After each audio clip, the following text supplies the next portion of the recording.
Get your copy of Fire. It's definitely a must-read. If you enjoy hood books, this one is it. Just like the title of the book, it's officially Fire. Get it on Amazon, paperback or Kindle.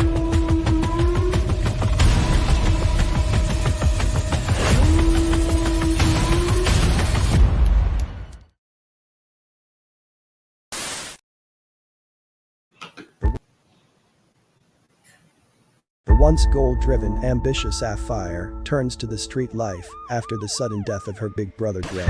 Dre's best friend Devontae tries to honor his homeboy's last request of looking out for his baby sister. A rebellious Sapphire makes it very difficult for Devontae to carry out his promise.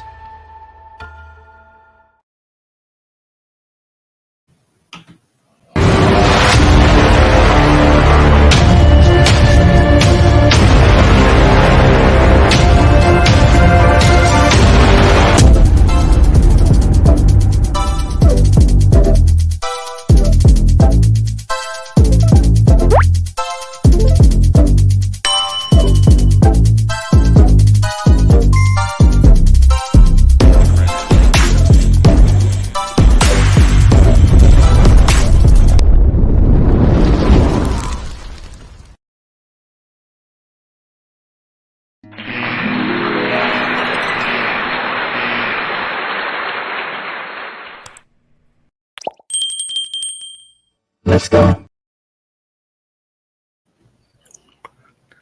Peace. This is The Enemy's Public, and I am Bro.Nasir. Hope everyone's having a wonderful evening. I had something else scheduled, but when I seen this, I said I could put what I had scheduled aside and do this stream, and that way I can do more research for what I had on Project 2025. Peace to my brother Big Dog Philly OG. Thanks for tapping in. But I remember clear as day, not quite, but almost 23 years ago, I was watching the news and it was Good Day New York. Peace to Roger W. Thanks for tapping in. Thanks for joining me, brother. It was Good Day New York. It was about 8:45 and Dave Price was doing the weather for the last time because Good Day New York usually go off at 9 o'clock. It was about 8:45 in the morning. And as he was doing the weather for the last time for that day, that Tuesday morning, September 11th, 2001, and there was an explosion. And I remember Jim Ryan saying, "What the hell was that?" They talked for a few more seconds and then they cut to the footage. And apparently something hit the World Trade Center and it was on fire. And as I left to go out, I'm listening to it on the radio. And then they said it was confirmed that a commercial aircraft had hit the World Trade Center. And minutes later, another aircraft had hit the World Trade Center. And I'm like, what the hell is going on? But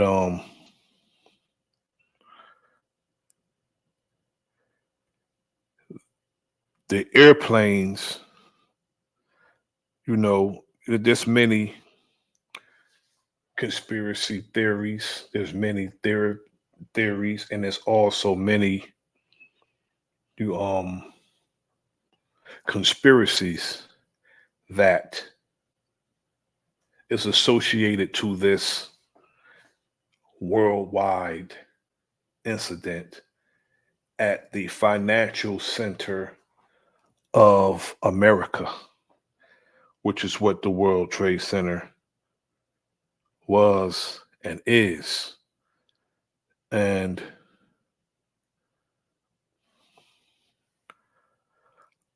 a lot of people lost their lives that day. A lot of people from my area, a lot of people from New Jersey died at the World Trade Center, from my area in particular. And the truth wasn't told about what happened. It wasn't. A lot of lies were told, and a lot of things were covered up concerning September 11, 2001. I have friends that went over there to what it was considered afterwards ground zero, to help out, to find people, to help to recover people and see if they can find some people, you know, alive, or it turned into a recovery. Now,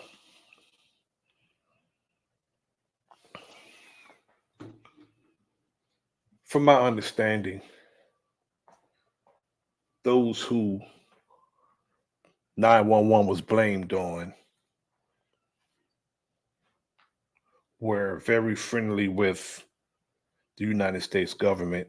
I've always said that they do the dirt with you to get the dirt on you. And that's the case always when it comes to the United States of America. They do the dirt with you to get the dirt on you. And subsequently, the buildings fell to the ground, both buildings. And the one that was hit second fell first. The one that was hit first didn't fall first. The one that was hit second fell first. And I was oblivious to what was going on at that particular time.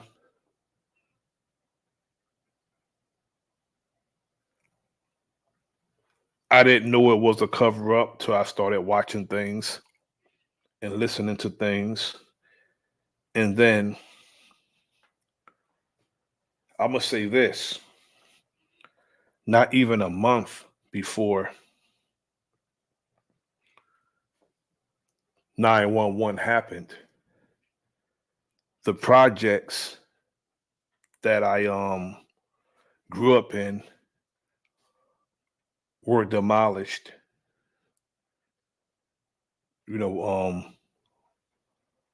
blown up with explosions. And that same company, Yanuzi, that I ended up doing work for later,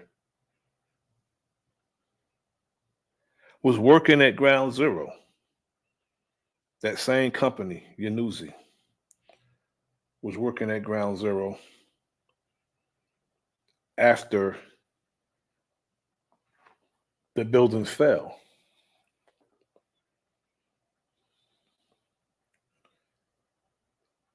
Yeah, it's a whole lot of people and a whole lot of stuff that didn't make any sense concerning 911. Some guys with box cutters were able to take over a commercial airliner, and people actually believe that. Box cutters were able to get into the cockpit with a box cutter and fly planes into the financial headquarters of the United States, or the world actually, because it's the World Trade Center. That's where the world did their trading commodities. If you ever seen the movie Trading Places, you'll see they give a inside detail of what they was doing at the World Trade Center with trading the commodities and everything with Dan Aykroyd and Eddie Murphy. But there's no way. And then some of the stories that was told to make some people heroes, and some of the phone calls that were made to loved ones. I'm not trying to undermine someone's pain, but I'm not trying, and I'm not trying to be insensitive. But some of the phone calls didn't make sense. If I called my wife, she's gonna know it's me when I answer the phone or when she answered the phone. I don't have to give my full name when I call my wife. She's gonna know it's me. And also the story about the Let's Go story, about the heroes who rushed the terrorist and overthrew him and overpowered him. How can they determine that when they wasn't on the plane? With this Scott Beamer guy saying, let's go, and they overpowered the terrorists, and the plane ended up falling in Pennsylvania, Shanksville, I believe. But a lot of those stories that make no sense to me. They have to make some type of triumphant hero. They have to have that when it comes to, so-called terrorist acts. But I have some news clippings. Well, not clippings, videos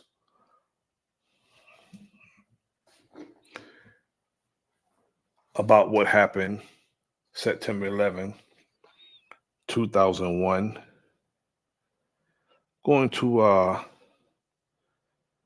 peace to my brother Looney. Salute to you, brother. I'm going to share my screen because they're saying that the government knew about this new footage and just refused to reveal it to the public. There's new footage. I don't know what it's proving, but they said that it's new footage of the World Trade Center. To me, it was a bombing because a collapse don't fall, that straight down. Not a collapse. Not even people collapse that straight down. So a building, 1,200 feet in the sky is not going to fall straight down like that. And then buildings right next to it is not being damaged. I mean, it's a whole lot of nonsense with that. The buildings came straight down. Buildings directly close to that building is standing to this day. But World Trade Center 7, about a mile away, that building fell later on that afternoon, just totally collapsed, a building about a mile away.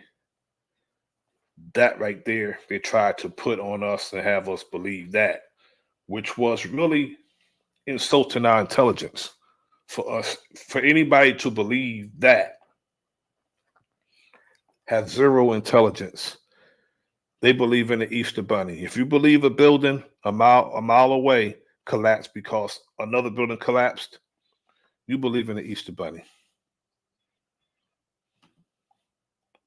But I want to share this footage.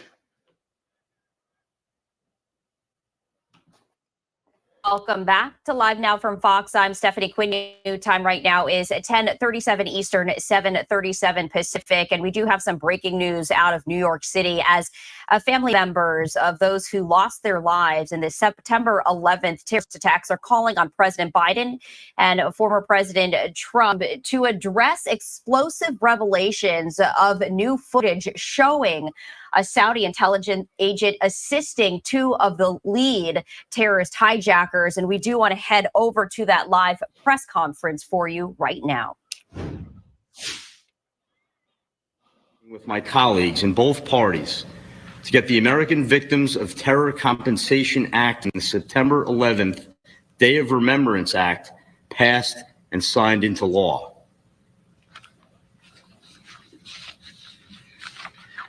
We owe nothing less to these families.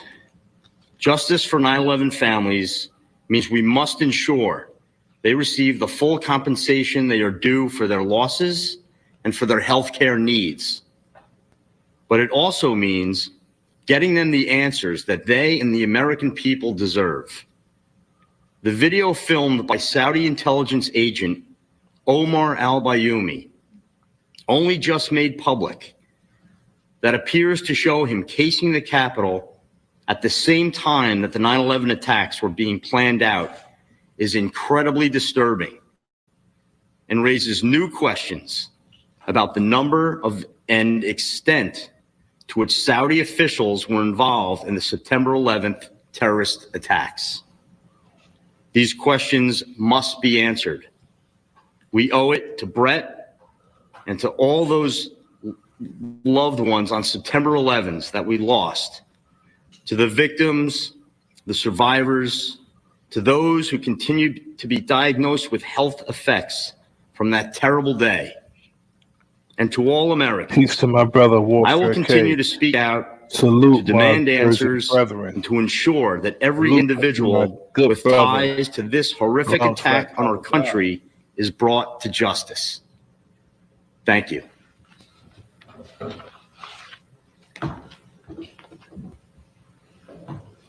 Thank you, Dennis. We thank the words from Congressman Lawler. You know, as we stand here today, surrounded by family members of those who died horrifically and tragically in the World Trade Center, the Pentagon, and the flight in Shanksville, Pennsylvania, we're no longer searching for words of, you're in our thoughts and prayers. We're no longer looking for to be coddled or comfort. We stand here pissed off. It's 23 years later, and our government has failed to bring us accountability, closure, and justice. Our government fails to talk tough on the Kingdom of Saudi Arabia. Every member of Congress, especially the two candidates running for the highest office in this land, the two candidates running for president of the United States. I don't know what this dude is expecting, because if they are going to look for those who are responsible, so not solely but responsible for 911, the government needs to be looking inward.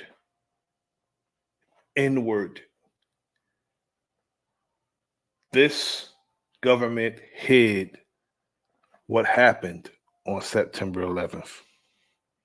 They hid what happened. People were warned not to go to work at the World Trade Center. The Bin Laden family, the ones who they blamed and subsequently murdered for doing 911 allegedly. His family was coddled, protected, and taken to safety. And when George W. Bush took the office, he went on a worldwide tangent to get not the terrorist, but it was about a money thing. All kinds of contracts were made in these different companies. You know, Lockheed Martin, Halliburton, Unical. People got paid. George W. Bush and his constituents got paid off this. And to this very day, all they have to do to justify going into somebody's country is say there's a terrorist in that country. And also to this day, the United Nations in New York never gave a criteria of what a terrorist is. They just go around calling people terrorists to justify going into that country, bombing it back to the Stone Age, and eventually getting their natural resources. And when they get in those countries, they never leave. They may send some countries, some companies back, some soldiers back, but they never really leave that country. They set up air bases, they set up army bases, they set up all kinds of military bases in these countries, and they never leave. States, President Joe Biden and former President Donald Trump need to be addressing this issue. There was a debate, if you want to call it a debate, less than a week ago, where these two. I wonder how many people bit on the bait, hook, line, and sinker, because that's what it is. When these two liars stand before the people and make promises and go back and forth with each other, that is not a debate.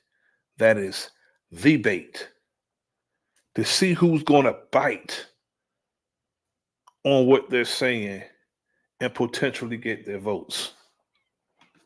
These two candidates for president knew about the existence of this video, and neither one of them had the courage to stand with the 9/11 families and address this issue. Former President Trump campaigns on the fact that he puts America first. In 2016, he said live on Fox News, it wasn't Iraq that knocked down the towers. Somebody ought to open up the files. It was Saudi Arabia that knocked down the towers. It was not Saudi Arabia that knocked down the towers. Let me tell you, white people always go from one person to another and blame them and never blame themselves. There was not one war that the United States fought on truth. Not one. It was always based on a damn lie. If you look at this man, you behold a damn liar. The two women standing behind him are damn liars. They're all liars. They don't care who pay. The person who didn't do it pays royally, but they never punish those who are actually behind what happened whenever something happens. Osama bin Laden did a whole lot of dirt. Not saying that he's clean, but the dirt and the bullshit that he did all over the world was on behalf of the United States. Saddam Hussein wasn't so bad when he was in business doing things with the United States. Neither was Emmanuel Noriega. I can go on and on and on and on. All these people who became terrorists used to be in bed with the United States, including the aforementioned Saudi Arabia, still in bed with the United States. See, I said this in my last stream. I said this in one of my last streams. I said, pretty soon, all these people, especially the ones over in the Middle East, because they are associated with BRICS, all of a sudden he's saying that Saudi Arabia is behind 911 after 23 years. Never mentioned Saudi Arabia in 23 years, and today he's mentioning Saudi Arabia.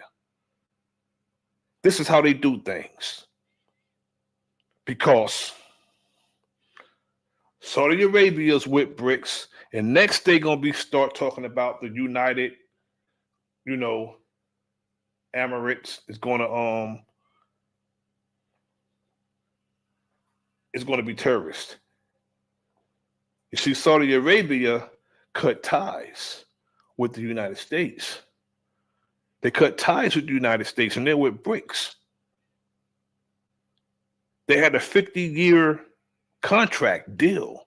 They will sell oil to the United States exclusively. That deal's up and that contract's up. Now all of a sudden they're terrorists. The towers. In 2019, he invited myself and members of standing with me on this stage to the White House. He promised he was going to help. He said he was going to declassify the documents. He said we were right and just to pursue our actions against the kingdom. Keep going, he said. I am with you, he said. The next day, his Attorney General, Bill Barr, invoked the state secrets principle, keeping all of these documents under lock and key. President Joe Biden campaigned on the promise that he was going to make Saudi Arabia a pariah state. He wrote a letter to our families and our attorneys saying if he were elected president, he would declassify the documents. It wasn't until pressure from these family members on the 20th anniversary of 9/11, when we threatened to protest his appearance at Ground Zero, that he enacted Presidential Executive Order 14040. But despite a mere pacifier, he did it to shut you up. And that's what you did. You shut up. Again, if you're going to find the culprits behind 911, you got to turn to your own constituents. despite of the fact that he enacted that presidential executive order, guess what? We did not get the video that CBS obtained. It was the families, and it was our dogged pursuit of justice. We were the ones that were able to obtain this video. We didn't get this video from the United States government. We got this video from the British government. You could argue that the families did a better job investigating the attacks of 9/11 than the United States government, with its hundreds of billions of dollars of research. So many people have done a better job at investigating 911. For the United States to investigate terrorist acts in the United States and abroad, it's like the Internal Affairs investigating its own police department. They're always going to find no wrongdoing. They're always going to blame the victim, and they're always going to blame somebody who didn't do it. Resources. The former deputy director of the CIA went live on Face the Nation and said he's never seen this video. Listen, the time for games and doubts about whether Saudi Arabia did it is over. This is a bipartisan issue. You just heard from Congressman Mike Lawler, who's a Republican. Senator Blumenthal, on the left side, has been one of our biggest supporters. Senator Cornyn, Senator Grassley, Senator Gillibrand. There's no issue today in the United States politics that members of the left and right can agree on except this. And it's unconscionable that the two candidates for president of the United States are refusing to address this issue. They'd rather bury their heads in the sand than come out and stand with these 9/11 family members. It's been 23 years, and we're no longer looking for words of comfort. We're looking for justice, and we're looking for a champion who's going to put America first. We're sick of it. This you can forget about. There is no champion. As a matter of fact, the two who are running, my sentiment, are worthless. It's like a jackass and an elephant. That's what we say, literally. A jackass and an elephant. Personifying what these parties are made of. And I couldn't see myself, and I would never tell my people to put their trust, to put their confidence in a politician or any benevolent, so-called benevolent person in government, because they don't exist. They only come around when they want something for you or from you. They want you to do something for them. They want something from you. That's the only time they come around. And as long as I've been around, we haven't got anything out of this. But the government consistently lie about what happened as far as this 9/11, September 11th, 2001. I won't say anything else before I start swearing, but I think Dennis had a couple comments. Yeah, I just wanted to share my personal comments. Again, as Brett mentioned, the 9/11 community, with little help from our own Department of Justice, FBI, and government, was able to finally obtain smoking gun evidence of this. But now is the time for President Biden, former President Donald Trump, Congress, and the Senate to help us obtain justice, accountability, and closure. This guy is straight up MAGA. He's not, he's not talking about what the president should be doing. He's talking about what the former president should be doing. He's straight up MAGA. I don't care. I don't have a horse in the race, because I wouldn't vote left or right, or not even in the damn middle. From those who perpetrated the largest mass murder on American soil. That's a damn lie. That's a lie. I know some people who look just like me would tell you telling a goddamn lie. Just the past week, President Biden stated that we are the United States of America. There is nothing we cannot achieve when we stand together. Then the next day, he said, we are the United States of America. We bow to no one. Well, we've been bowing to the Kingdom of Saudi Arabia for the past 23 years. We've allowed them to get away with murdering 3,000 innocent Americans, murdering our Navy servicemen in Pensacola, Florida, murdering and dismembering a Washington Post reporter, ruin our institution of professional golf, manipulate our economy and presidential elections. President Biden also, in a speech last evening, talked about the January 6th protesters. They were held accountable for their actions that day, but not the people and government that actually tried to blow up the Capitol and kill everyone in it. It's bizarre. It's mind-boggling. My family and I took a tour of the Capitol building just 2 weeks ago. You cannot replace that building, the history there, nor the lives that would have been lost. There's a beautiful plaque memorial in the Capitol building honoring the heroes of Flight 93. These heroes, our loved. Again, I'm going to ask the question, are these legacies?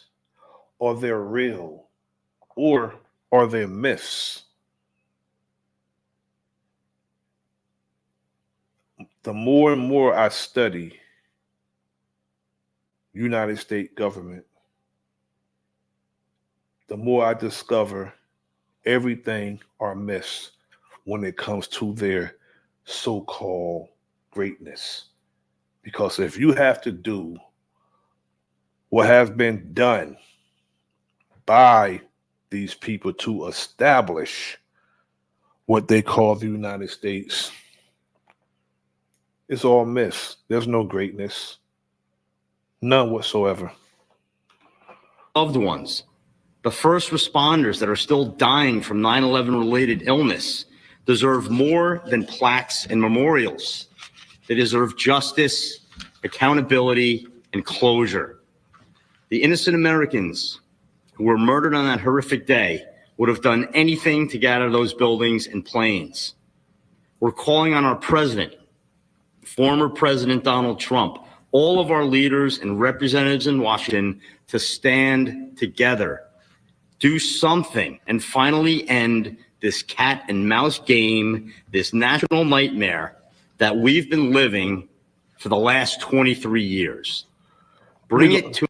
Now we're going to do 9 minutes, 11 seconds of rare 911 attack footage.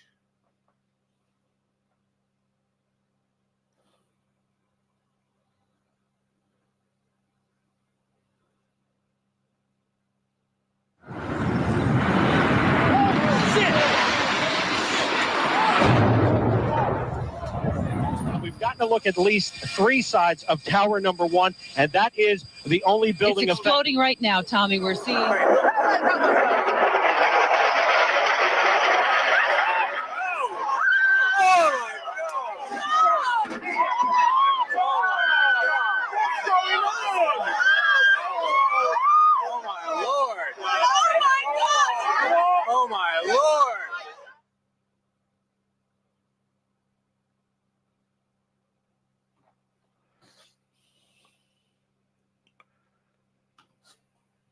You see how horrific this is?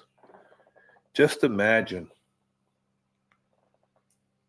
being in a war-torn country, and this is happening all day, every day. Just imagine. You can't get no sleep because you are in a country where this happened all day, every day. Non-stop. Not only this, planes flying by and dropping bombs, smart bombs, chemical germ warfare, all kinds of stuff. Just imagine this going on all day where you live at. It's the unimaginable over here, but it happens elsewhere. And guess who's doing it for the most part?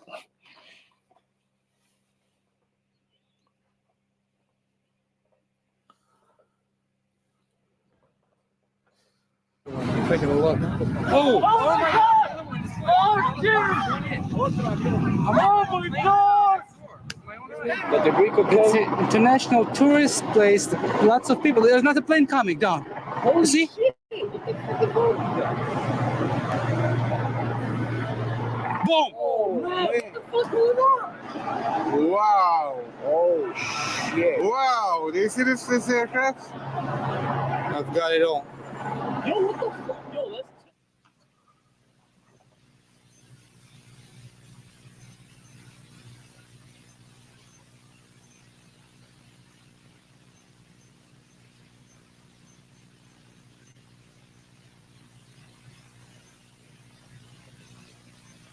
Done.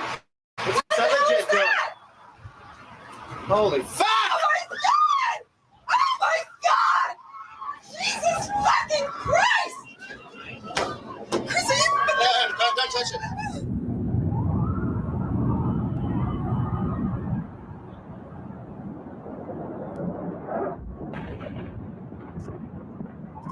Oh my God!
Holy shit! Holy shit! Oh my God! On the ground, a little difficult from the air because the buildings kind of shadow the streets, but no doubt a lot of activity on the ground right now.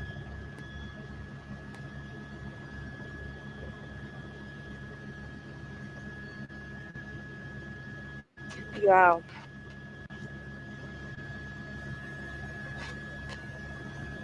That apparently does look like it is in the other building at this point. There's no way I went back to my desk, though. They told people to go back to their office. No way.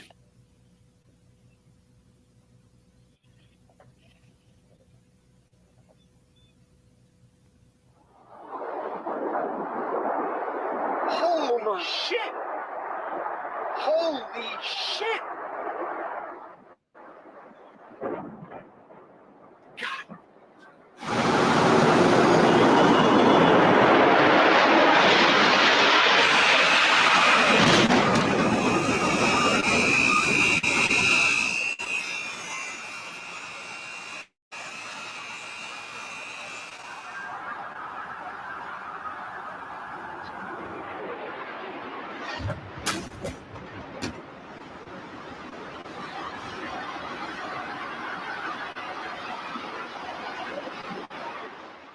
It's a lot of viewpoints and footage.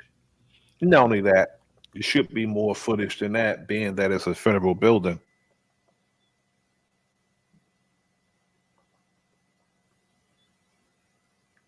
Should be a lot more footage.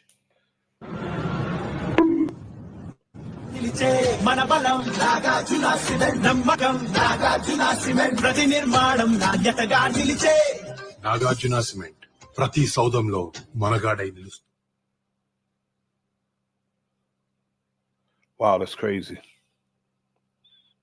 1996, those commercials. They're so huge, sometimes they don't even know when they've received a shipment. Whose problem is this? Yours. That's why you ship UPS, because only UPS captures signatures electronically. Then you can use UPS online tracking software to see your customer's actual signature. So when they say, "We never got it," you can say not only did you get it, but you don't dot your I's. UPS online.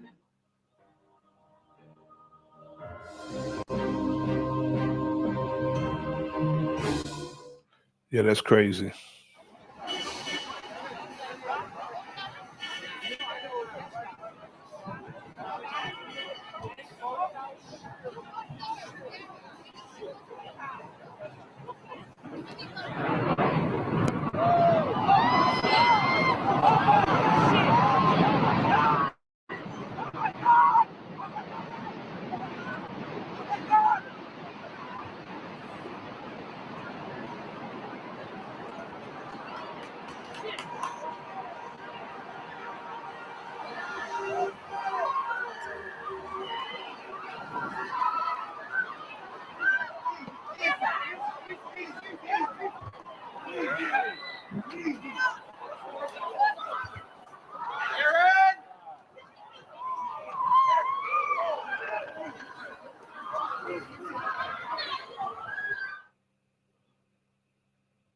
American 11, you tried to call? The cockpit is not answering their phone. Our number 1 is in staff, and our 5 is in staff. I am going to call from Washington. I am in a situation with American 11, a possible hijack. What's going on, Betty? Aircraft is erratic again. Problem, very erratic. It just baffles me how, they're saying that somebody was able to do this with box cutters. I just don't see it because, first, Afghans don't get but so big. And he got one time to walk past me. One time.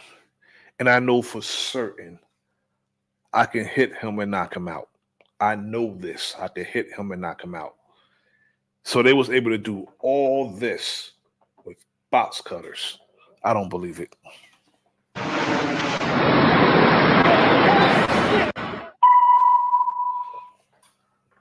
talk to me?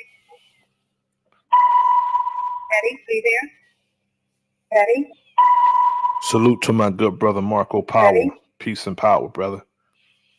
That plane just what? The 737? What? The world. Who are you talking to? Oh God. Oh my God.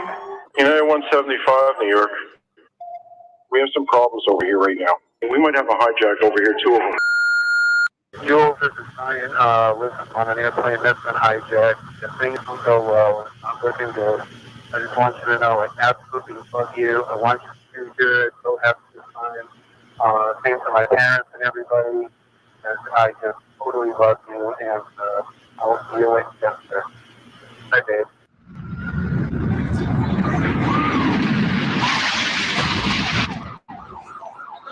What are those people going to do? All the elevators are blocked out. Oh my God. So both towers are now. Okay, I got an aircraft out east of the White House. Hello? Crystal City, just north of Crystal City. Just to the north of your town. Yeah, stop all departures. Negative contact, we're looking at United 93. United 93, Cleveland, if you hear the center right then. I got that piece of dog. You remain to be. You have the ball,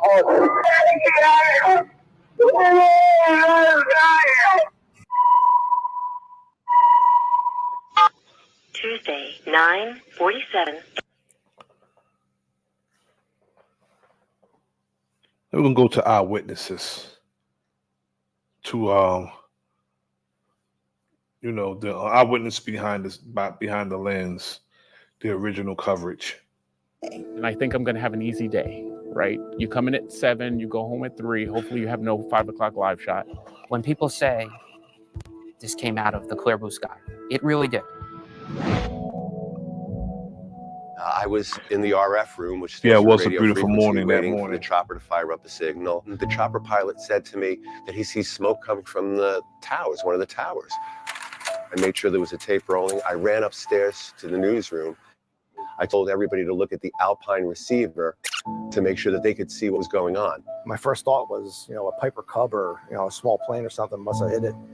And as I walked into the room, I saw a smoke building off for one of the cameras that we had. And all of a sudden, a plane just came into the World Trade Center. I was like, what? Breaking news get in control room. I said, you're kidding. He says, no plane hit the building. The desk started getting some phone calls that it might have been a small plane that had crashed. No one thought at all that we were under attack. At that point, we didn't know the size of the plane. We didn't know anything about the plane. We just knew that a plane had gone into one of the towers. And I looked at that and said, uh-oh, I got to get to work. And I jumped out of bed. I don't even know if I brushed my teeth. I threw on whatever was there, literally ran to the station. We assigned producers to the control rooms. And he said, we need to get this on the air. Is the news leader, ABC 7 Eyewitness News. Again, what we know, in case you're just joining us, a small plane ran into the north side of the World Trade Center. Get to the control room. On the way, call Bill Ritter. So I called Bill. We don't know what really happened, but might be a small plane. We just don't know. Let's get in here right away. And I wanted all our evening anchors in here to lead our coverage. We got a phone call, and it was one of the assignment editors on the desk. A plane hit the World Trade Center. And we started walking out to the aircraft. And you get out on the ramp here, and you could see the city. And I could see the smoke coming off the Twin Towers. And we knew at that point that this was real. This was something big. I was right in this area. And the news assignment desk is right there. You can always hear what they're saying, especially when they're screaming. And the news was, we got a plane down. Seems like it's a small plane. It hit one of the buildings. What is the World Trade Center? Chaos. And Eyewitness News is usually a well-oiled machine. And I walked in, and seasoned veterans on the assignment desk were running around, phones were ringing. I get this crazy call from the desk. Somebody's hit the World Trade Center. A plane ran into the World Trade Center. And the initial thought was, some small plane pilot couldn't get his bearings straight on this absolutely spectacular day? What is this? This is ridiculous. And that very moment is when everything changed and everybody went into full defensive mode, news gathering, and it was just a sight to be seen. We were basically sending everybody down to the World Trade Center. We didn't know what we were dealing with. Calling every car, just the mobiles. Mobile 15, are you in? Mobile 10, are you in? Are you in? Go downtown, go downtown. Find a crew, get down there, let us know when you're there. Take Joe Torres with you and get down there. I just ran out the door. I said, okay, I'll jump in whatever truck. Just as I got to the corner of 67th and Columbus, she was standing there. She put her hand up. She jumped in the truck, and we zoomed downtown. First responders needed to get their doctors. We weren't, as a journalist, you're not at that level, but you knew that there was a job to do, that we had to be on the air, that we had to be there. Marty was coming out of the garage, knocked on the window, jumped in the Ford Explorer. I said, it's you and me, let's go. Jumped in the helicopter and started up and started flying towards the city.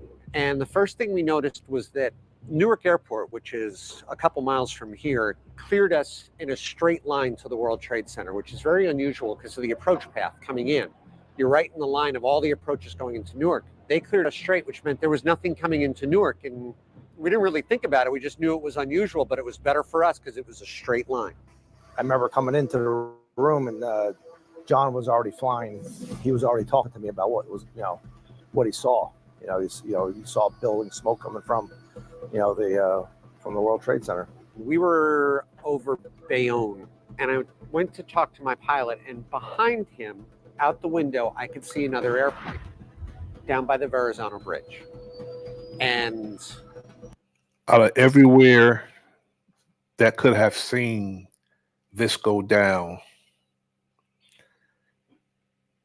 Jersey City had the best view. If you go over there by Liberty State Park, there was no better view of those buildings than Liberty State Park in Jersey City. It was a passenger airplane. The initial instinct, as we're always flying and you're sharing the skies, I asked Paul, do you have this guy? Meaning, do you have visual contact? Do you know he's there? And he said, yeah, I got him. And Newark's not even pointing him out to me. On the radio, I heard John scream. He goes, oh my God, a plane just flew underneath me. He goes, and it's like right on the deck. He said it's going right over the bay, going right towards World Trade Center. I saw the United Airlines on the side of the airplane, and it had no business being at that altitude. It was as low as we were, and it was fast, and it was right. Yeah, that's the crazy part. One of those planes that hit the building did fly out of Newark across the bridge to New York and hit the building. So they say. That's what they're saying. They said one of the planes came out of Newark. Right mid-span over the Verrazano, a few miles away from us. And it shouldn't have been there. And as you look back on it now, you say that was totally out of place. But we had him in sight from a safety standpoint. We were satisfied with that. I went back to doing something and looked back out the window, and it was us and the statue and the World Trade Center. And I could see the tail of a jetliner dip, turn. That fast, very abrupt, not something you would normally see.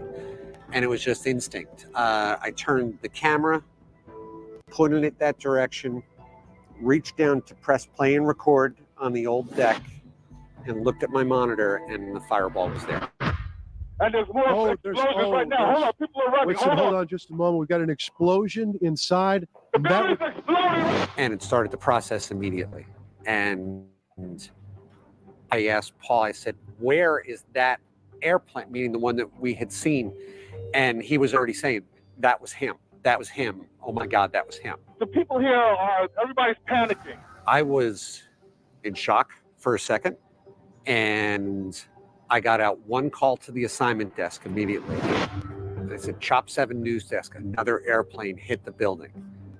And the desk came back to me and said, what did you say? And I lost my radios. All of our repeaters were on top of the building, and whatever power was left in that run was enough to get another plane hit the building. What did you say? And I had nothing. I lost my air signal. That's called residual electricity or residual power. The power that was left in the building. He was able to make that call with the residual power. I lost communications with the station. So at that point, it's Paul and I out there all by ourselves. After we realized that the second plane hit the second tower, I ran upstairs at that point and I told everybody, hey, a second plane just crashed into the second tower. I remember Beluski saying, we just got video of a second plane hitting the tower. And this, we're in live coverage in like a couple seconds. Another before plane copy. had There's hit. the second plane, another passenger plane hitting the World Trade Center. And then I remember going to Del Giorno. Have you on the line, John? What can you tell us? John, are you with us? We also lost IFB for John to hear off air. And eventually, I figured out that if I took the microphone and I put it up to one of the TVs, one of the off-air programs, he could hear the radio. I hear, hey, John, can you hear me? John, are you with us? See, he doesn't realize we're cueing him. Just north of Midtown Manhattan. We're over the west side of Manhattan here at 79th Street, looking south towards the World Trade Center.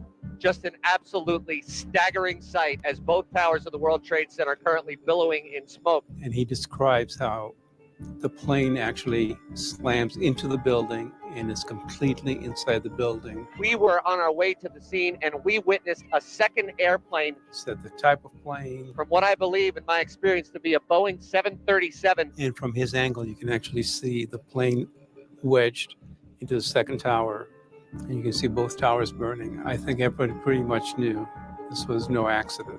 Now it's clear. You have one, you have two, you know what's happening, and you're already thinking, is there another one coming? And I'm in an aircraft, and if it's behind me, I'm not going to see it. All these things are racing through your mind that quickly. But if I'm going to be out here in this, I might as well do the job.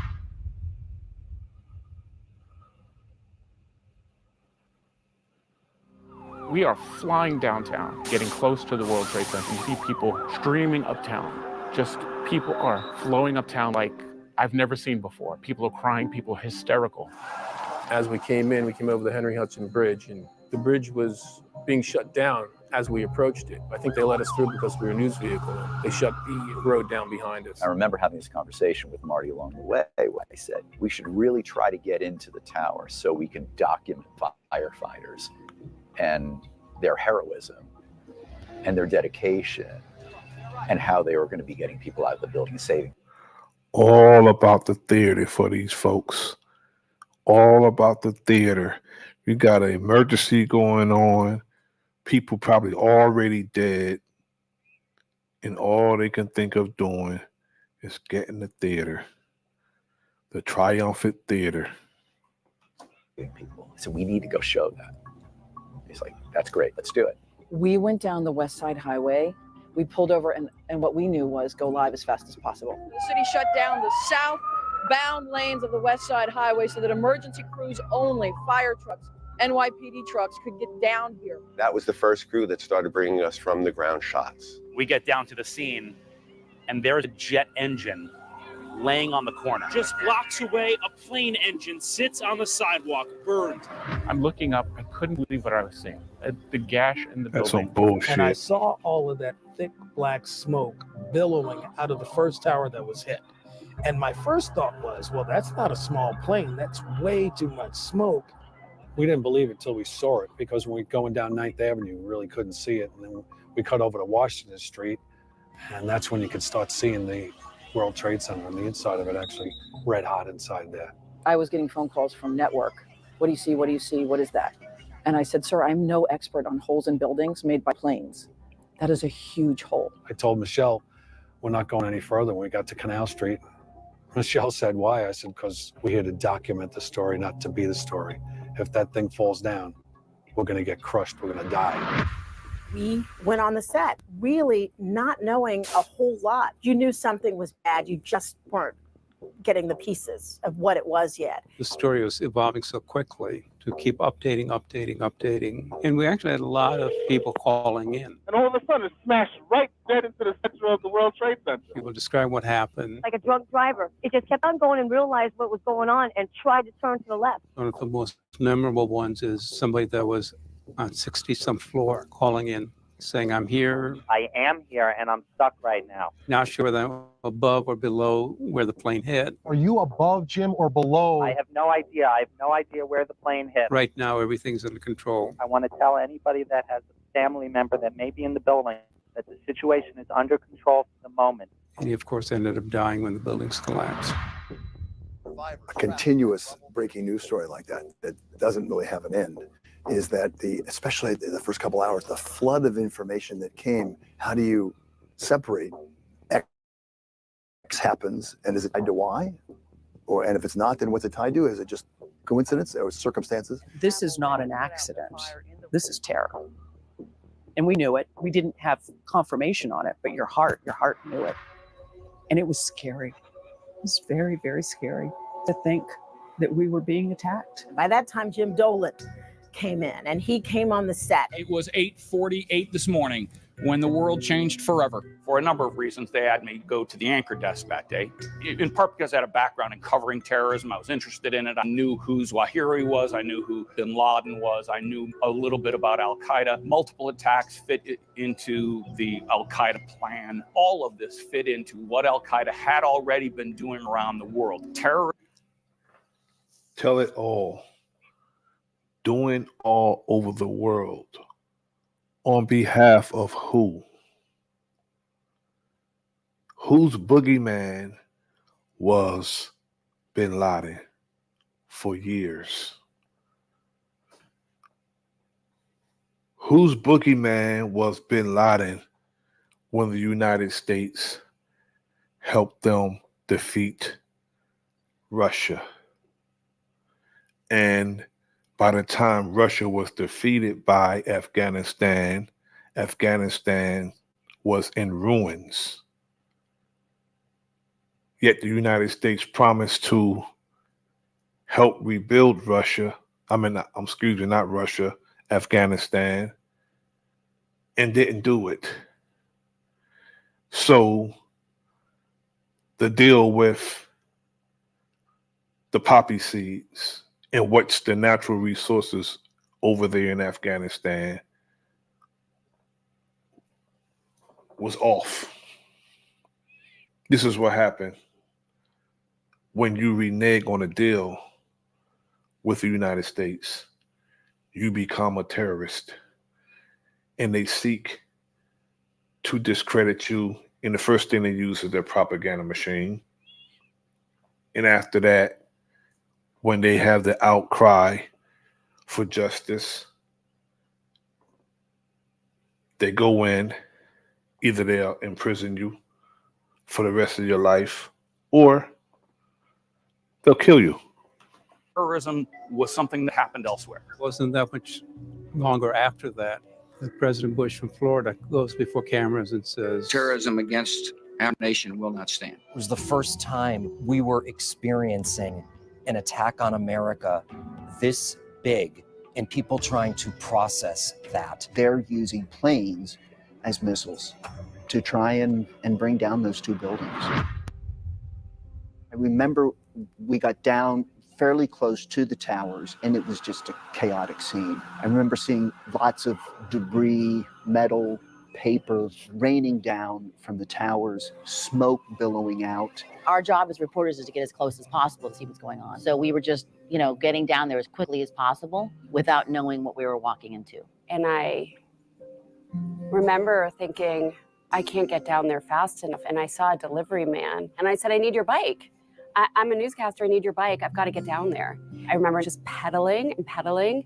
When we got probably a block or two away, a police officer started going, go back, screaming, go back, go back. Gotta move back. And that's when I saw Lauren Glassberg. It was chaos.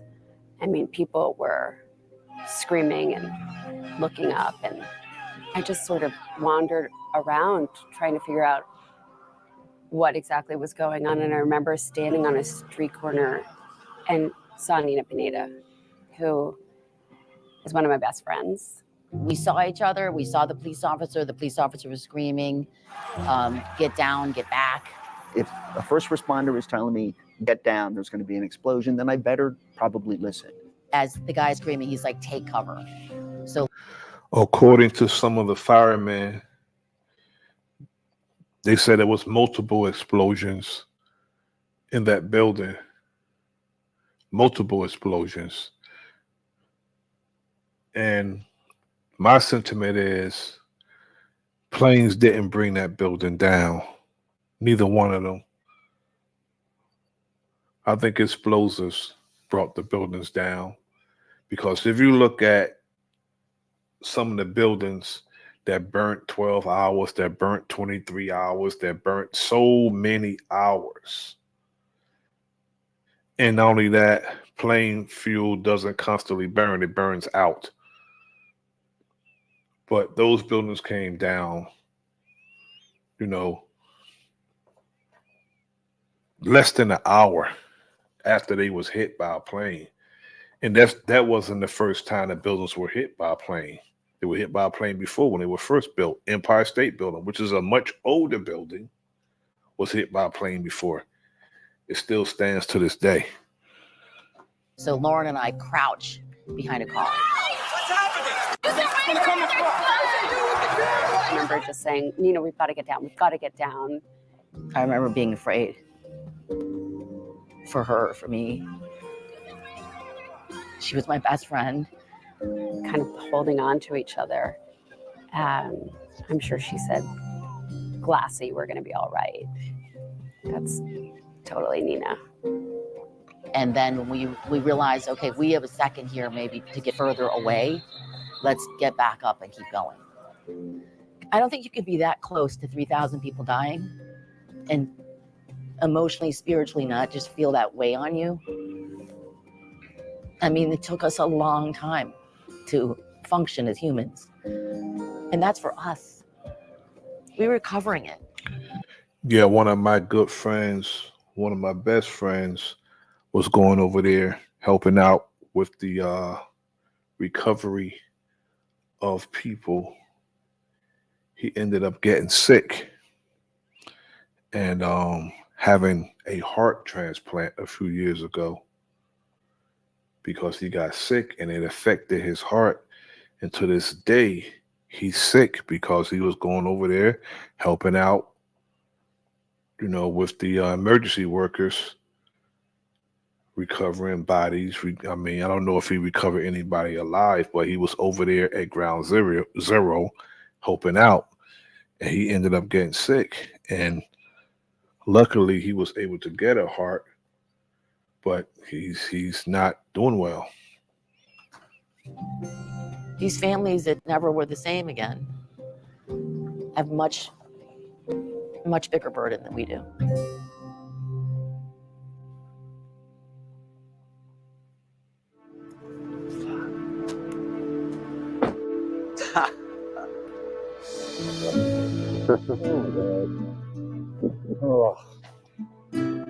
I hadn't seen Marty in probably 10 years. To see him, it brought me back to that day, but it also reminded me of this bond that we have because of what we went through together. So we came in here and then we parked right there. We got to within 1 block of the World Trade Center, got out of the truck, grabbed the gear. I mean, you can see in the video, we get to the towers. You can see that I look up and you can see the expression on my face. I mean, I'm just horrified. I'm in awe, I'm horrified.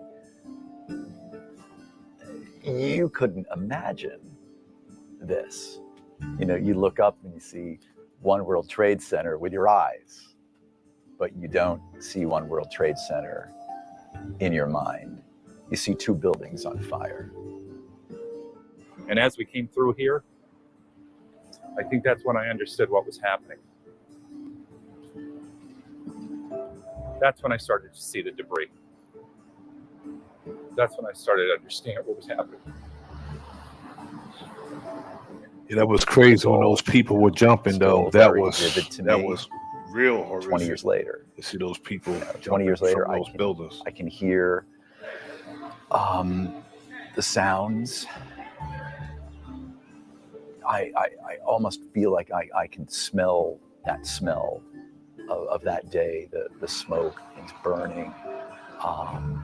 You don't forget that, ever. And the firemen were all gathered in this area in here. Exactly where we were. Right there. Yeah, so this is it. It is. I can hear it. I can still hear it. But we were standing right there, and that's where we shot the two stand-ups.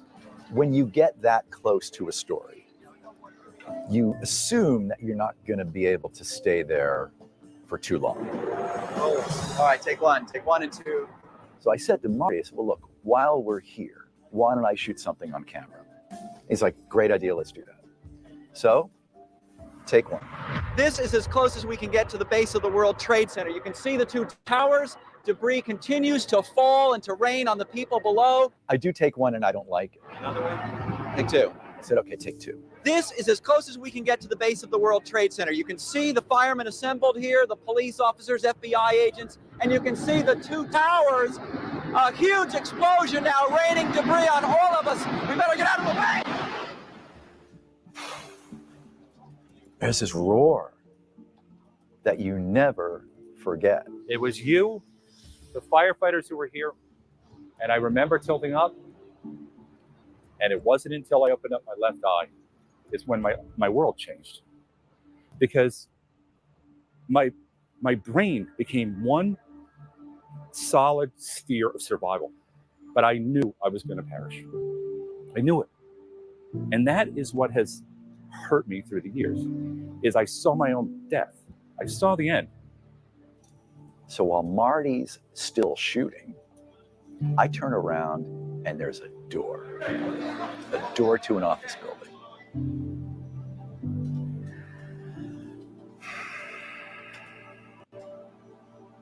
If that door was locked, if there was no door, if I had to run for half a block, I wouldn't be here. Marty wouldn't be here. That video would be the last that you ever saw of me. So I go through the door, and I've learned to see that door as providential. I've learned to view that door as the door to the rest of my life. And you know, I guess the big picture for me is I wonder why. Wonder why we made it, why we're here 20 years later. I don't wonder. Don't wonder. No, I know. Don't wonder. Just put one foot in front of the other, keep moving. That's what I do. I need to find some kind of good to come out of 9/11. And that's the only way I feel like I can process it. And if 9/11 has made me a more sensitive person, if 9/11 has made me a better journalist, then that's something good that came out of something that's horrible. And that's all I can do. Otherwise, it eats you from the inside out. Otherwise, it becomes corrosive. I needed to find a way to process it myself. But I mean, I ran from 9/11 and I need to find a way to process it better. I hope at some point I can. But my way of coping with all of this has been to put one foot in front of the other. And not just on 9/11, but every day that came after that for 20 years.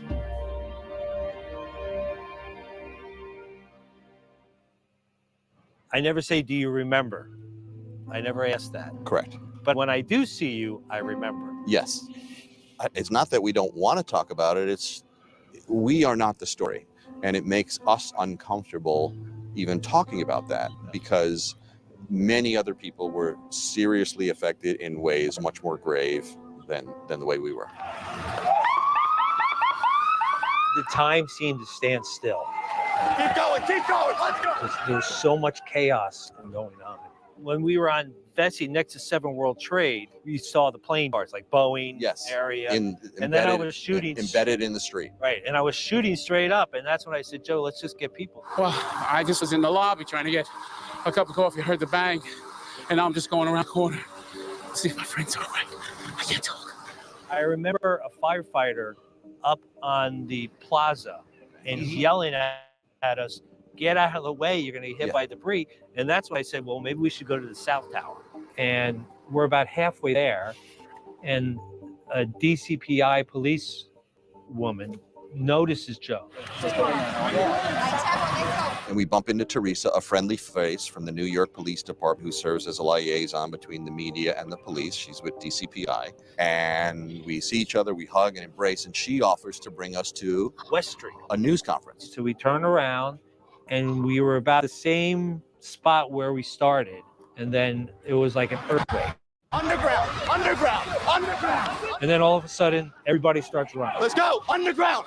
The thought was that something underneath and that the street's just going to explode. Right. And we're running up Church Street. Teresa is digging her nails into my arm as we're running. I remember her screaming because when it was we were fearing for our lives at that point. Sorry, Joe.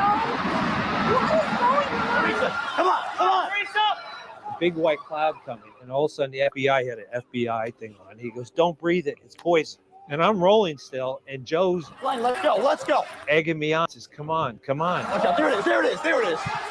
And I knew I was gonna outrun it, so I just held my breath, and it just whooshed over me. And I realized I'm not dead. Let's just keep running. Because we were getting closer to get people coming out. Yep. And we got a few. But that cloud of smoke just was a whole new approach to things. The way, like a movie scene, it just sort of came up the street behind us. I started shooting people coming out of the cloud and things covered with it. We see this gentleman, he identified himself as the engineer at the Port Authority. And you work in number 1 World Trade? Yes, I do. And what floor were you? 72nd floor. And he's covered with this white dust,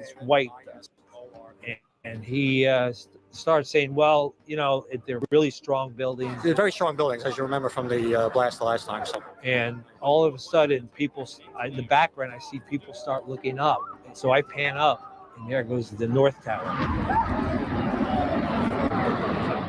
You're looking at it saying, I can't, there's got to be 2 towers there. I can't believe it. And there's not. And you literally could not believe your eyes, what you were witnessing, but it was real.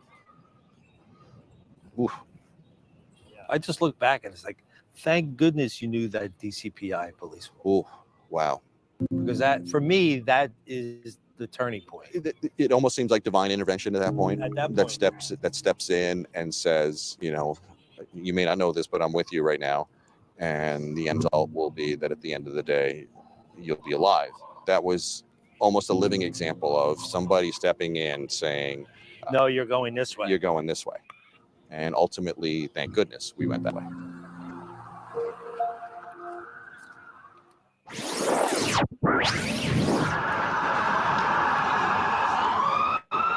I have my physical tape here from 9/11. This is what I shot. This is 20 minutes long. Thank God it lasted to 22 minutes.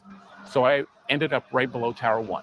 My first shots, if you watch the tape, I'm on a tripod. I have my camera on the tripod, and I'm shooting up. So I had an understanding of, at the time, that I was documenting history. While I was shooting, I saw things that it's your worst nightmare. You never want to see a body hitting the ground because it's nightmarish. I couldn't imagine how hellish, how horrific it was inside. And I never shot somebody falling from the building because you could tell what they were wearing. That would have been somebody's father, somebody's brother, somebody's husband, somebody's uncle. So I never did it. I never ever shot somebody falling to the ground and making contact. What I tried to do, and on my tape you can see a firefighter's reaction to it. And he's a fireman. He's maybe has seen, but their reaction was just, you have to see it to fully understand how horrific it is. As amazed as I am, as horrified as I am, just keep shooting. On my tape, you can see an eyewitness. Like a 737, like a jet plane. And he mentioned, it was, an American Airlines, a silver aircraft. And I'm looking at him in amazement, like, what? He's like, yeah, 2 of them. And I still don't believe the words out of his mouth. And then the tower comes down.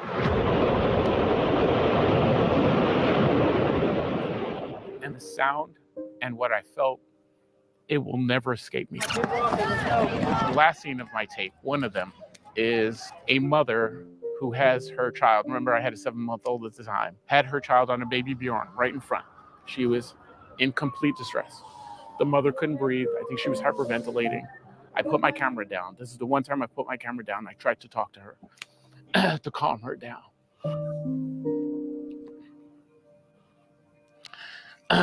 Because I couldn't imagine what it would be like to have your child and have all of this calamity around. It was one of those things where I'm glad I was a human being before I was a cameraman. So looking back 20 years later, I don't know where she is. I don't know. The child must be 20 years old in a couple of months, but I'm glad I did that. You know, I'm glad that's one of the things. I stopped being a journalist and I was a father. Sometimes when you do a job like this, you do think about the fact that something bad could happen. But that was a day where really something really bad happened. As soon as we got onto the streets of Manhattan, there were nothing but fire engines going down 2nd Avenue heading to Lower Manhattan. So we just tailed onto one of those folks going down and just followed them as far down as we could go. And myself and my cameraman at the time, we got out the truck and started walking toward the World Trade Center. We're going up against waves and waves of people going the opposite direction. And here we are going in that direction toward the World Trade Center because people were leaving that area in droves. Just like the first World Trade Center bombing, the people came out, they were wet. And that's how I knew who was in the building. That's what I remembered from the first time, because the sprinkler system goes off in the building when something like that happens. Significantly more than the last one, but it only lasted 10 seconds. You were actually here during the World Trade Center bombing? Yes. You remember that? Yes. In comparison, you're saying was... Seems a good deal worse. We were just, out there, and then I walked into a deli. And when I walked into the deli, I just said, "Hey, do you happen to have a restroom?" And the guy said, "Sure, it's right over there." And as soon as he said those words, I felt the earth rumble. I mean, it just shook. And my initial reaction was that maybe they blew up the trains because it just felt like an earthquake. And we ran outside, and then we saw this incredibly tall, stories tall cloud of debris rushing in our direction. And we were like shocked and stunned. It was like, here it comes. So we jumped into the deli. And as soon as we jumped into the deli, turned around and looked back, it looked like the angel of death had passed by. The deli window went from being bright sunlight filled to absolute darkness. And it was like you really realized that you were inside of something terrible. People were putting their hands up on the glass. You could see this hands prints coming across the glass as they reached and kind of crawled their fingers along the glass to find the door handle to pull it open. And as they were pulling it open, like I said, that dust was pushing in to the store, but eventually you started to see these gray figures completely top to bottom. Like I said, you couldn't tell what they had on. You couldn't tell if they were black or white. You couldn't tell anything. They were just completely gray. Tell me. Oh, good. You looking for the stationary? I work for the Red Cross. Right. Yeah, the whole business went down. It took maybe 7 to 10 minutes for the dust to kind of finally settle. There was a lot of things. People were looking for places to hide in the deli because nobody just had a sense of what was going to happen. We finally went back out. There was still dust particles in the air. It looks like a nuclear winter out here. But the cloud had started to lift and it was more gray than just complete darkness. We started to see stuff on the ground that I still can remember. There were hats, shoes, all kinds of things. And the soot on the ground was several inches thick. And it was just like incredible. And then people were walking out of the dust coming toward us with tears running down their faces, but they're still encrusted in that gray soot. You just knew that it was the worst that you ever wanted to imagine.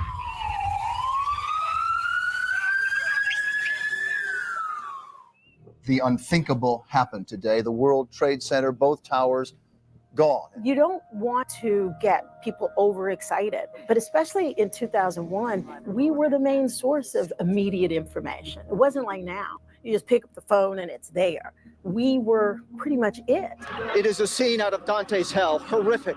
Billowing dust and smoke as the tower just kind of pancaked, slowly just crumbled, and you heard this sort of roar, but muffled.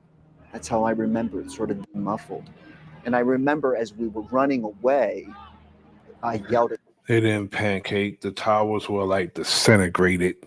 They did not pancake because there were explosives going off as the building was falling. And a collapse don't happen like that. They just don't happen like that. Because if it was collapse, it'd have been a lot worse.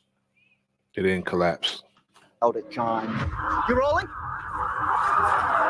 Okay. And I do remember looking at my watch and saying, no World Trade Tower is standing. Time, 10:30, Lower Manhattan. It was sort of a way for me to keep from losing control and for me to sort of seek refuge at that second, at that time of that catastrophe, in my work so that I could do it without falling apart. People are running, it's chaos, we're all covered in dust. And I look off to the side and I say, is that Mayor Giuliani? And I say, let's go. And I just do what comes to mind, but just stick a microphone in his face and start asking questions. You know officially what happened to airplanes? Come with us. Come with us. We did on that day what we always do when there's a big story. We sent everybody at it. Jim Hoffer. Joe Torre. Stacey Sager, Nip Pineda. Jeff Ross. Lauren Glassberg, ABC 7, Eyewitness News. They were so close. I mean, that was our job. We had to get to the scene. The second and last tower of the World Trade Tower has just collapsed. But as we tried to reach our reporters to get status reports and to move them around, we lost total communication. Can you hear us now, Michelle? Michelle? And then when the buildings came down, We better get out of the way. Keep going, let's go. knowing that I had sent these reporters to that location and we couldn't reach anybody, my first thought was, oh my God, I just sent all these people to their deaths.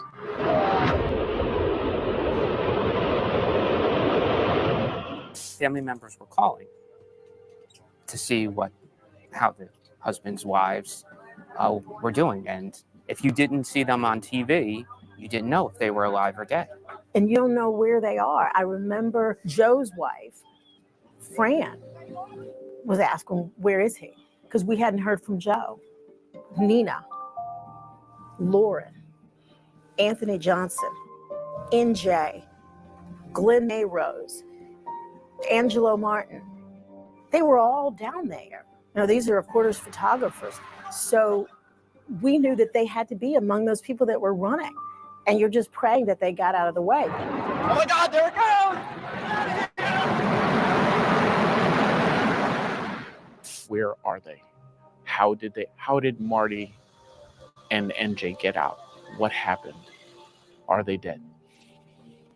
I couldn't imagine escaping it because it was a 100-story plus building coming down, all the debris that's associated with that, and them escaping that. I immediately thought thousands of people on the ground are dead. I don't know where my colleagues are, but I really did think they were all dead. When my mom called me and told me to get down there, she didn't hear from me again. She saw that first building go down, and my whole family thought I was dead. Damn, I can't get through. No, they can't be busy. Hi, this is Joe Torres. Put me on the phone or now. All right. Joe Torres, who's on the phone with us. Joe? I'm on a payphone at the corner of Barclay and, bear with me, I can't see too much, West Broadway. I can't begin to tell you the difficulty, the painfulness it is to watch this. Joe Torres is on the air, and he's close to the buildings. Nothing's fallen yet. And he's talking. And he goes, hey, I see a police officer. I'm going to go talk to him. I'll come back, or I'll get back in touch with you guys. So we go to the next, and the next. And at some point, his wife gets through to the control room. And I pick up, Kat, it's Fran. Have you heard from Joe? I haven't heard from him.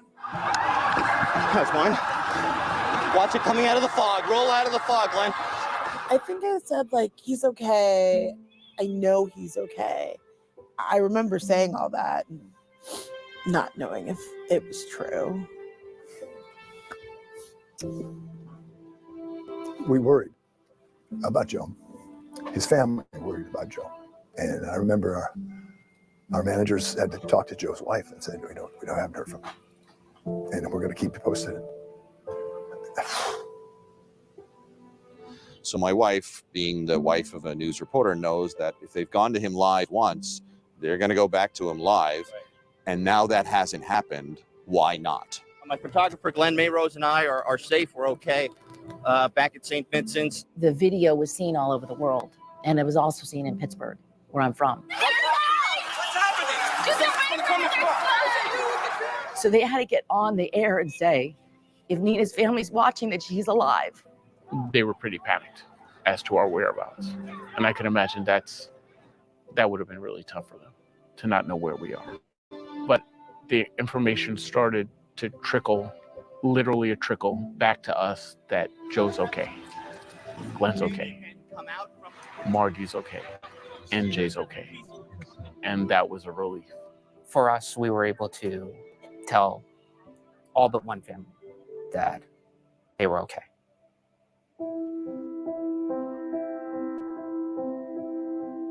I knew Don since high school. I brought his resume over. Don was the engineer in charge of the transmitter at the top of World Trade Center. Don was up on that tower. We had just put in a new receiver. And he called and said, I think we have a problem. Really calmly. He was such a hard worker, so smart.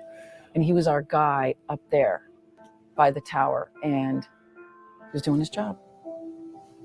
I remember hearing the engineers talk about our engineer being on the top floor and that we had to get him out of there, but that he wouldn't go. We were trying to get him to leave, and he was so dedicated that he wouldn't go. He was a great employee.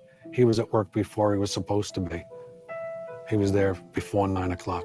When the second tower came down, everybody knew what had happened. That just added to the incredible pain and agony that we all felt. You know, one of 3,000, people whose lives were taken, and it really brought it close to home. It really, really did. He was one of the smartest people I ever met. He was a good friend of mine.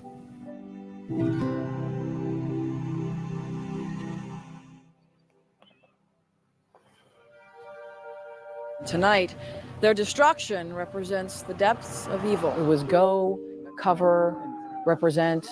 You're clear. It's not about buildings. It's about people. It's about souls. It's about people suffering and literally dying as you're speaking. We're all New Yorkers, and we're all Americans, and watching this happen is unbelievable. We've lost our skyline, and as a country, I think it's fair to say we've lost our innocence. You're just not ready for that.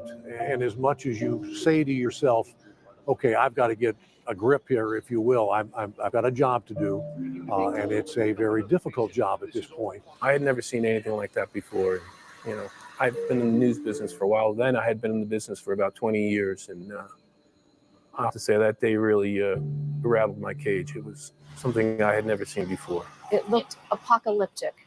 They were covered in ashes, white and gray, marching up the West Side Highway, desperate to get home. They couldn't take the train, they couldn't take a bus, there was no way. So ferry service started running. All the ferries started coming and bringing people to New Jersey. Whether it takes 4, 6, 10 hours to get home tonight, no one here was really complaining or counting the hours.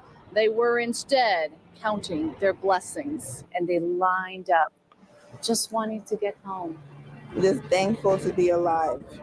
That's all I can say. I just want to get home to my family. There had been the hope that perhaps boats carrying either people who might have been seriously injured or critically injured, needed some type of help, were then ferried across to New Jersey for some hospitalization. 10 hours after the initial impact, we were all still hoping that maybe there are people to be saved. But we waited and we waited and we waited as darkness fell, and we never saw a boat. My assignment for the next several days was triage, was people who were getting out. There were doctors on standby, there were volunteers on standby, there were hospitals waiting, and we went to all of them. But the people were never brought in. You always hold out hope. Just a short while ago, we saw a tractor trailer. We understand the first of the bodies being taken to the morgue here at Bellevue. Bellevue is right next to the medical examiner's office. And so I remember reporting they were bringing trucks up to the morgue, even that first day. Refrigerated trucks were parked outside the morgue. And you knew that this was going to be mass casualty. I was at St. Vincent's for days. All right, we are live in front of St. Vincent's Hospital. And the story didn't change. People just weren't coming to the hospital because they didn't survive. They are waiting, anxious to treat patients who are brought in. I talked to one doctor. He said the adrenaline is flowing, but there's a sense of helplessness. They just want to be able to help as many people as possible. They're hoping that more are brought in alive. It was dramatic. It was very crystal clear at that point, the magnitude of loss. As night falls, we are seeing more and more equipment coming onto the scene. The plan now is to work through the night and pour as much light onto that scene as possible. I remember them bringing in huge trucks to start actually trying to remove some of the debris. As the night fell, the plume and the smoke and the cloud, it continued. It was just as fresh at night as it was when it happened during the day. You could smell the acrid scent of that smoke, and it's the scent you'll never forget. I've never smelled anything like it. I haven't since, and I hope I never do. You cannot describe what we later started calling the pile. I mean, you can't describe the dystopian carnage that was in Lower Manhattan. It was a hellscape you cannot imagine, and it went on forever. You couldn't see the end of it. It was horrifying. It was horrifying to see what people had done to other people. Who would have ever thought that you would look down 6th Avenue and those towers would not be standing there? You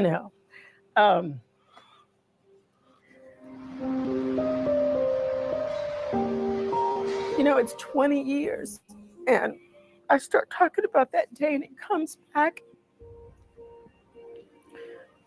At a time where people weren't as connected as they are now on social media, the news really provided not just information, but perhaps a sense of all of us being in this together as one nation, one city. It was the commitment to getting the story and telling it right, but it was also, this is home. And so it was an attack on all of us. New Yorkers and the rest of the world are scared. They are frightened. They're trying to get answers to the questions that we're trying to get answers to. And everybody was suffering that day, whether you lost a loved one or not. This city in particular was suffering, and we were trying to help them manage and get through that suffering. This incident changed people. You can see in your coworkers. It changed people temporarily. After a while, it went back to being the same old same. The police went back to shooting people, beating people, mistreating people, falsely arresting people, racial profiling people, stopping and frisking people with no probable cause. Went right back to doing the same damn thing they've been doing prior to this. Before and after. You can see in the residents of New York City before and after. You cover news and you know that you're going to cover bad things, and you can kind of put them in a little compartment. But this one was the kind of thing that just you carry with you for the rest of your life. I felt like historically, I want it to be known what we saw, what we experienced. And from my perspective, I want my kids to be able to see this. And I don't want it to just disappear into the ether. Doing my job, I think, and documenting it pays tribute to the people who actually never survived. And the first responders, they're the heroes. The firefighters are the heroes. There's so many people who didn't think twice about going down there when people were running away. The firefighter.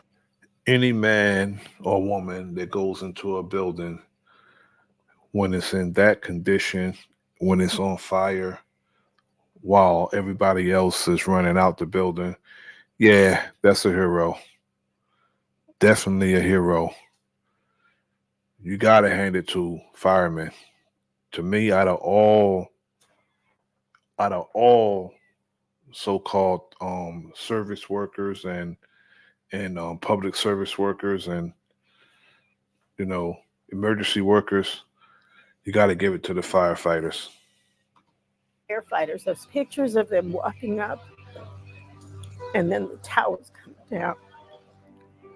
It was just heroism at its finest. I don't know that they expected the building to come down, but I don't think they gave a second thought to, heading up when all those other people were coming down. I still think about the families, the kids that never knew their parents. There's no closure. That scar stays right in your heart forever.